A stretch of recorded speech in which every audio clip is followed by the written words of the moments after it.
Alright, so we're going to start with E minor pentatonic. You'll see me, most of it will come back to that equator on the 12, right here. But I'll also like to play E minor in this region, like where you would find B minor, I guess. You just have to know where your root is, right? So there's the E. So I'm gonna play through some things in that pentatonic scale, and I try to remember. I'll try to stop on certain ones, and just kind of show them to you. But for a little bit, I'll probably just jam. And when I find something interesting, I'll pause. So I guess let's just get started, huh?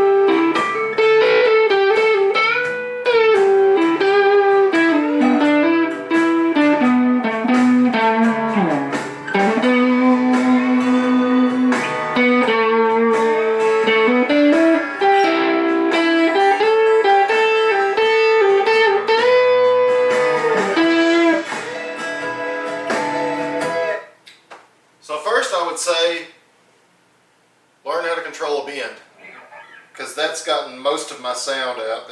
Most of the interesting sounds have come out of bends. We were going over that lick last time.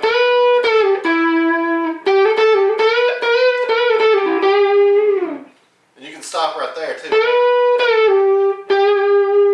on that G there.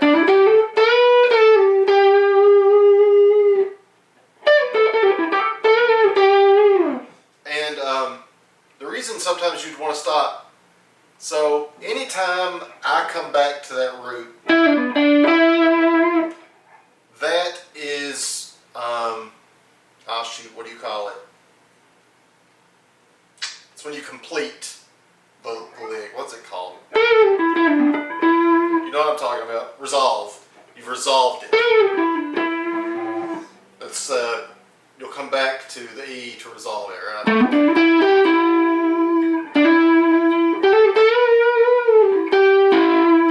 Ended your lick. So if I want to keep that going, if I want to build some suspense, because your ear is waiting to hear that E.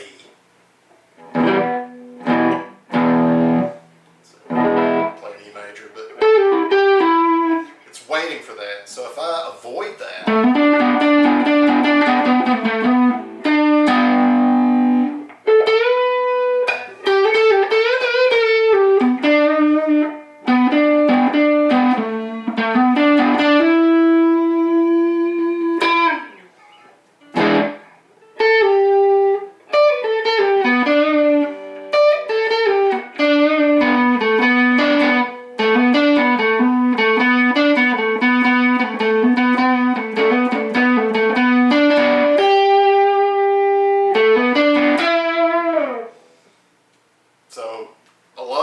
just avoiding the root note until you're finished.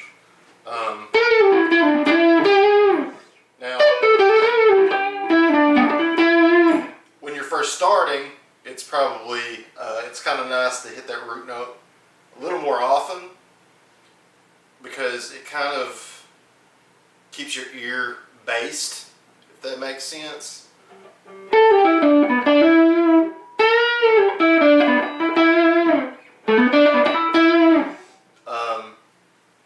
So maybe keep that in mind, but as you're practicing, the more often you can kind of avoid that and still feel comfortable. Don't be afraid to repeat yourself, by the way.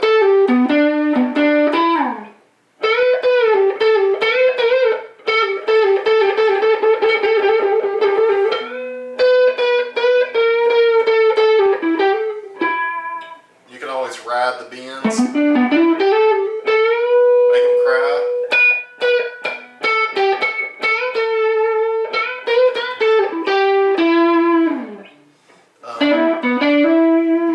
This is another favorite place for me to bend. We were talking about being in this area of E minor.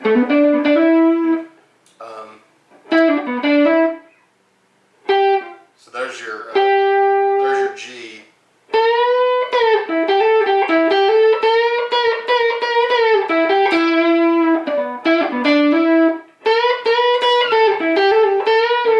Your G's right there, and a G. What is that?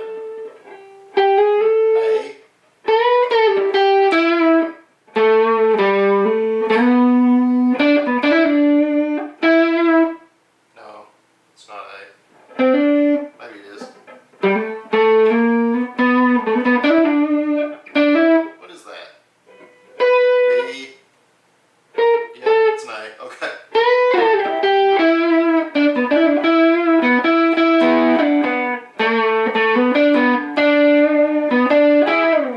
Oftentimes I'll do something like, there's a cool lick I'll show you here in a second, but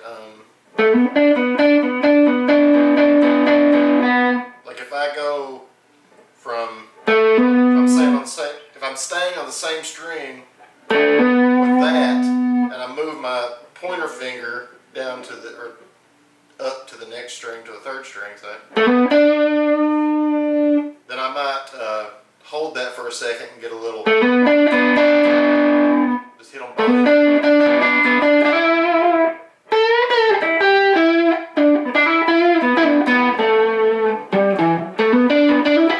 Be mindful that the camera might not be able to see the guitar.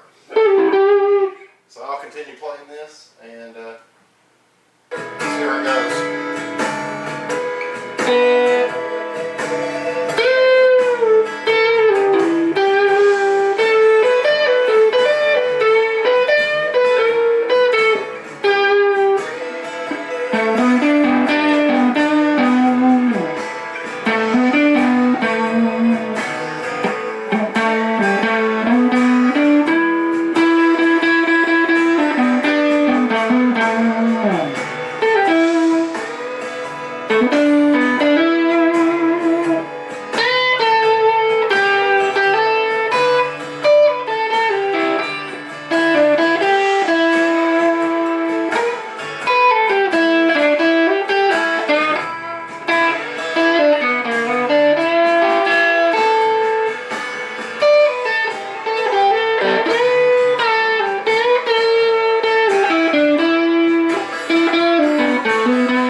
Of all time. So if I'm building to like a climax of something,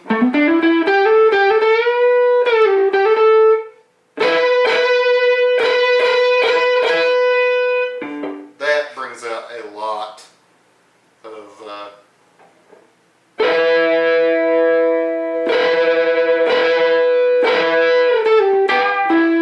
feeling. All you're doing there is talking about that bend on that third string, the G here and the A there.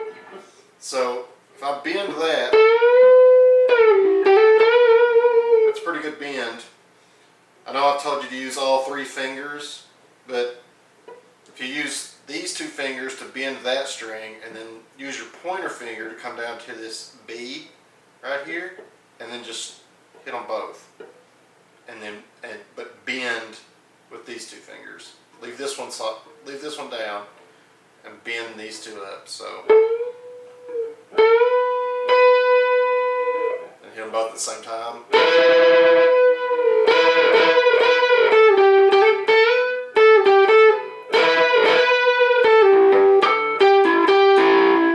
It's one of my favorite licks in the whole world. I saved that one.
Thing with only hitting one blue note on accident. We say the pentatonic most of the time, unless you count the bends.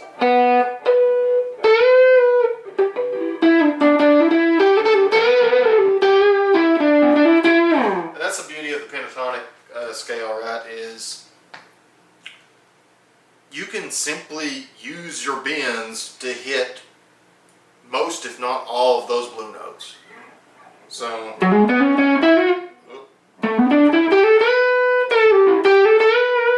you're passing through a blue note there, same there.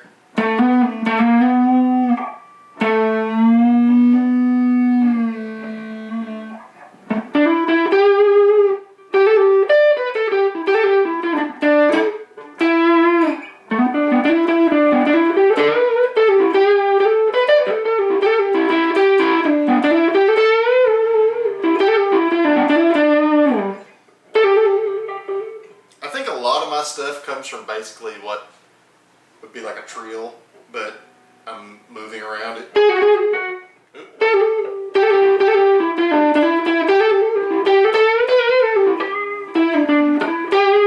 But I pick a bass note as well, so like my pointer finger is typically like I'm working around that.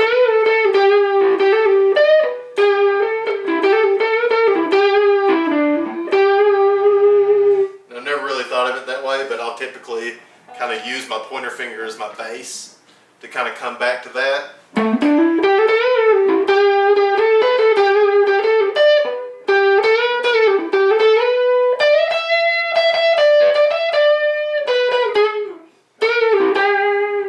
Then I